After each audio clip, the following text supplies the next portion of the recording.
दोस्तों आज का हमारा टॉपिक है how to select starting capacitor single phase motor. दोस्तों हमारे घरों में सीलिंग फैन होते हैं, घरों में इंडस्ट्रीज में सिंगल फेस मोटर होती है, घरों में टुल्लू पंप होते हैं। आप लोगों ने देखा होगा कि हमारे मोटर की कैपेसिटर जल जाती है तब जब उस पे लिखा हुआ होता है वोल्टेज माइक्रोफैराड, जो डिस्क्रिप्शन लिखा हुआ होता है वह भी दोस्तों मिट जाता है। तब हमें यह मालूम नहीं होता कि कैपेसिटर इस मोटर में कितने का लगा था। वैसे ही दोस्तों जब हमारे घरों में सीलिंग फैन स्लो चल रहा होता है तब हम किसी से पूछते हैं, तब वह हमें कहता है कि कैपेसिटर 3.15 का लगाओ या तो 4 MFD का लगाओ, 4 माइक्रोफैराड का लगाओ, तब आपकी फैन की स्पीड बढ़ जाएगी। लेकिन जब हम नया फैन खरीदते हैं तब वह फैन में कैपेसिटर जो कंपनी लगा कर देती है 2.5 MFD का होता है। तो सवाल यह आता है कि जब हमारा फैन स्लो होने पर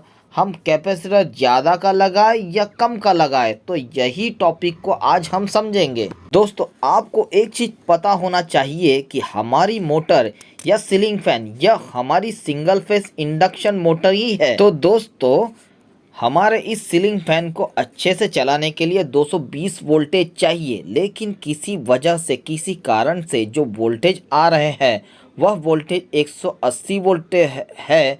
जब आप 180 वोल्टेज सीलिंग फैन को देंगे तब सीलिंग फैन अपनी हाई स्पीड पर नहीं चल पाएगा। दोस्तों सिंपल सी बात है, जितना वोल्टेज हम सीलिंग फैन को ज़्यादा देंगे वह फैन उतनी ही स्पीड में चलेगा, और जितना वोल्टेज हम कम देंगे उतना ही फैन स्लो चलेगा। और दोस्तों एक चीज़ याद रखना, जितना मोटर ज़्यादा करंट लेगा उतना ही मोटर का टॉर्क ज़्यादा रहेगा। और जब हम सीलिंग फैन के लिए कैपेसिटर सिलेक्ट करेंगे तब हमें यह देखना है कि हमारी जो फैन है उस पर हम कितना वोल्टेज दे रहे हैं। और दोस्तों हमारा फैन 220 वोल्टेज ऑपरेटिंग वोल्टेज है और हम उसे 180 वोल्टेज दे रहे हैं, तब तो उस समय हम थोड़ा ज़्यादा माइक्रोफैराड के कैपेसिटर लगा सकते हैं। और जो वोल्टेज हम उस फैन को दे रहे हैं वह वोल्टेज के जरिए हम कैपेसिटर के फॉर्मूले का कैलकुलेशन करके हम कैपेसिटर रिप्लेस कर सकते हैं। लेकिन दोस्तों ऐसा ना हो कि वोल्टेज शाम को 180 आ रहा है और दिन में यह वोल्टेज बढ़कर 220 या तो 230 हो जा रहा है। उस केस में आपने जो कैलकुलेशन किया है शाम के टाइम पर तो सही रहेगा, लेकिन दिन में वह सही नहीं रहेगा और आपका फैन जल भी सकता है। यह वोल्टेज पूरे दिन का श्योर करके ही कैलकुलेशन करना है। तो दोस्तों यह चीज भी ध्यान रखनी है कि हमारा सीलिंग फैन या तो मोटर जाम होने की वजह से तो नहीं स्लो घूम रहा है, लेकिन दोस्तों जब हमारा फैन वोल्टेज कम होने की वजह से कारण से स्लो घूम रहा है तब हम ज़्यादा रेटिंग के भी कैपेसिटर लगा सकते हैं। और यह वोल्टेज चेक करने के लिए आपके पास मल्टीमीटर होना चाहिए, या तो आपके जो घरों में इलेक्ट्रिसिटी मीटर है उसमें भी वोल्टेज शो होता है। लेकिन दोस्तों कुछ लोग क्या करते हैं, जब फैन स्लो चलने लगता है तब वह लोग ज़्यादा माइक्रोफैराड के कैपेसिटर लगा देते हैं, तब उस केस में हमारा फैन ज़्यादा गर्म होकर के जल जाता है। तो यह दोस्तों गलत है। तो दोस्तों हमारे फैन में कितनी कैपेसिटी का कैपेसिटर लगाना चाहिए यह भी जान लेते हैं। तो दोस्तों फैन में कितने का कैपेसिटर लगेगा वह जानने का भी अलग से एक फॉर्मूला होता है। तो फॉर्मूला यह होता है P into efficiency into 1000 divided by V square into SZ।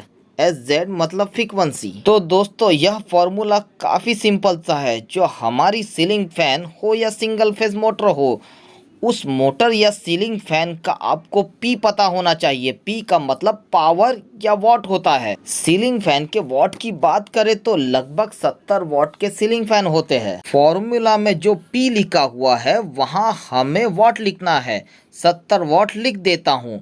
दूसरा जो है वो एफिशिएंसी है। एफिशिएंसी का मतलब होता है कार्य क्षमता। ज्यादातर मोटर इंडस्ट्रीज में 80 एफिशिएंसी की ही होती है। दोस्तों ज्यादा एफिशिएंसी की भी मोटर आती है, 85 और 90 एफिशिएंसी की भी मोटर आती है, लेकिन मैं 80 एफिशिएंसी ही ले रहा हूं। तो मैं यहाँ पर 70 इंटू 80 एफिशिएंसी लिखता हूं और 80 के आगे इंटू 1000 कर देता हूं। और जो नीचे V स्क्वायर है यह वोल्टेज की वैल्यू आपको दो बार लिखनी है, 180 इंटू 180 और यह एसजेड है जो हमारा 50 हर्ट्ज है, तो यह मैं इंटू 50 कर देता हूँ, 50 कर देता हूँ। हमारे इंडिया में 50 हर्ट्ज की फ्रीक्वेंसी की इलेक्ट्रिसिटी सप्लाई आती है, तो यह हमारा फ्रीक्वेंसी है 50, तो मैं यहाँ पर इंटू 50 कर दूंगा और ऊपर की वैल्यू को मल्टीप्लाई करने के बाद जो वैल्यू आती है 56 लाख, मैं इसे यहाँ पर लिख देता हूँ और नीचे की वैल्यू को मल्टीप्लाई करने के बाद जो हमारा जवाब आता है 16,20,000, मैं यहाँ पर लिख लेता हूँ। अब हम इन दोनों को डिवाइड करेंगे, तब हमारे पास जो वैल्यू आती है